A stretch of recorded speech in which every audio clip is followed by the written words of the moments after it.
Hello everyone and welcome back to Milo Farms. Well, a little backstory with this particular machine.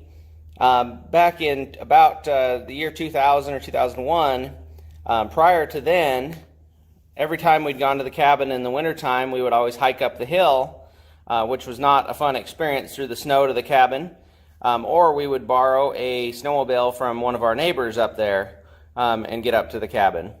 Around the year 2002 or so, the neighbor had picked up a 2001 Yamaha Mountain Max 700, and we rode that up there, used it a couple times, and I kind of fell in love with that sled myself. And at the time it was really a great mountain sled, and it still to this day is a great mountain sled for certain applications. There's definitely better things out there, but it still works great, and you actually still run into people on the trails and out in the woods with them. So they're great machines.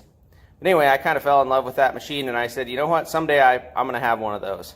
But the problem was I couldn't afford anything, had no money to spend on extra things or buy stuff that was super expensive, so at the time that was not going to happen. So right after that, in 2002, we picked up a 1976 Yamaha GP300 snowmobile. Used that all the way up until about 2014 or so, and then in 2014 I decided I'm gonna have to do something different if I want to get more serious and be able to do more than just literally drive to the house or drive out to the ice fishing spot.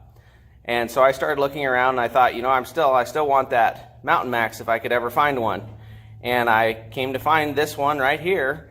I found it from an older gentleman that couldn't use it anymore. I paid $1,000 for it, and it needed a whole bunch of work. I got it fixed up, and it works great.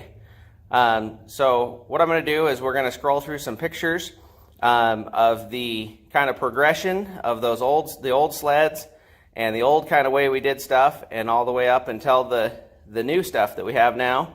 And just so you can kind of see the progression of things, and everything that we got was cheap or was used or was broken or was something, and we went through and fixed it all up and made it work. There was nothing, you know, not like we went out and bought anything brand new or anything like that. So we'll go to those pictures.